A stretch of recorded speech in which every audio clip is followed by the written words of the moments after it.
Hello everyone and welcome to Mr.MoFranchise. It's the divisional round and unfortunately we won't be a part of it, but I am going to give you an update on how things are going. In the playoffs, let's start there. As you know, we lost to the Ravens, and the Ravens will be taking on the Kansas City Chiefs in the divisional round. And in the other wild card action, it was the Titans beating the Browns 17-10. So the AFC divisional round is set. It'll be Titans against the Jets and the Chiefs against the Ravens. Over in the NFC, in the wildcard action, the Bears bested the Panthers 24-21, and they'll be moving on to take on the Buccaneers in the divisional round. And it was the Eagles with the upset, 28-21 over the Seahawks. And so the Eagles will travel to take on their NFC East divisional foe, the Dallas Cowboys. And so from 16, we're down to these 8 teams. As far as the steps for me in the postseason, step one is to see how our promise to the GM matched up to what we did. And if you don't remember, we promised, sir, we're going to have a winning record. We have a fair shot at winning the division, but I project we'll win at least 9 to 10 games and be a serious contender for a wild card spot. So we offered D, wild card hopes, and that was exactly what we were able to accomplish.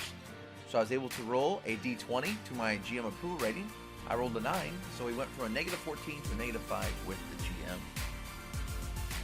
Step 2 is job security. Well, because I made the playoffs, the general manager is pleased and my services were extended. So that's good news. I didn't have to roll for any hot seat action. So one more year for Coach Mo at least. As far as comparing season 3 to season 2, when you look at season 2 to season 3 there, you can see that we improved our GM rating by 3. We improved our fan rating by 20. We improved our player approval by 10. And we actually went down with the media by 14. So overall, a net gain in our approval ratings. Would have liked to seen a little bit more considering this was a playoff year, but we did squeak in there at the end of the season. Next up, we're going to be looking at staff evolution. So as far as my CEO goes, I rolled a 41, which is he was offered another job offer. And then he rolled a 24, but his loyalty's a 35, so Fox decided to stay with the team. Next up is the player personnel director. I rolled a 78, so there's no event, and I'm pleased with Graves, so he stays. Next up is the offensive coordinator. I rolled a 26, and Gilbert was demanding 10 more EPs to sign. And since he is one of the highest rated OCs, I decided, hey, we made the playoffs with this guy. So I did pay him 10 more EPs. That bumps him up to 100 EPs, and that left me 10 in the bank because I already had 20 to start with. Next up is defensive coordinator. I rolled a 26 again, and this is Vargas, and I did decide to go ahead and pay him and then 10 extra EPs.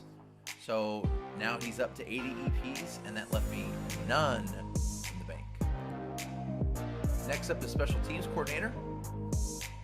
I rolled a 43, so Love got another offer, and his loyalty rating was a 25, and I rolled a 95, so he decided to leave, take his talents elsewhere. So I had to look for a new special teams coordinator, and I decided to go cheap here, and I hired Steele at 10 EPs, and that left me 5 in the bank.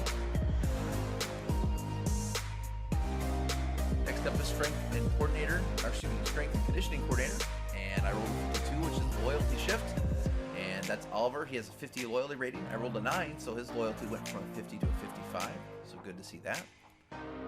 He's enjoying staying with our team. Next up was my head physician. I rolled a 1, finally, for progression, and Fuller, my head physician, has a work ethic of 35. I rolled an 18, so his ability does go up from a 25 to a 30, so hey, you gotta start somewhere. Next up is the head scout. I rolled a 92, so there's no event for my head scout. And now we move on to positional coaches. Let's start with the quarterback coach. I rolled a 73, which is retirement. So my quarterback's coach, Jackson, has retired. And I went ahead and spent a little bit more money. I hired Taylor at 75 EPs to try to help out with the progression of Trey Lance. And that puts me back at no money left in the bank. but I went ahead and got a field general. I switched from strong arm. I feel like Trey Lance's arm is strong enough as it is. I need to work on his decision making, so I went with field general on that. Next up is running backs coach. I rolled a 49. My running backs coach Morris has a loyalty rating of 65. Unfortunately, I rolled an 81, so I had to let my namesake go, and he left to a different team. And then on this one, I went on the cheap and got Cooper. He only cost 20, so that puts 20 apiece back in my bank. So I went half as much on this one. I chinched on this one just so I could have a little bit more money to spend in other areas. So now we have Cooper as a running backs coach. Wide receivers coach, I rolled a 47. And Patterson, my wide receivers coach, had another job offer. He has a loyalty rating of 65. I rolled a 45, so he decided to stay. Offensive line coach, I rolled an 86, so no new event there. Defensive line coach, I rolled a 99, no event there. Linebackers coach, I rolled another 86, so no event there. And then for my defensive backs coach, I rolled a 57, which is a loyalty shift. Arnold, my defensive backs coach, has a loyalty rating of 45. I rolled a 22, so his loyalty went up from a C-45 to a C50. And that's all the news in the divisional round. Thanks again for watching. If you haven't already, think about subscribing, smash that like button, tell a friend.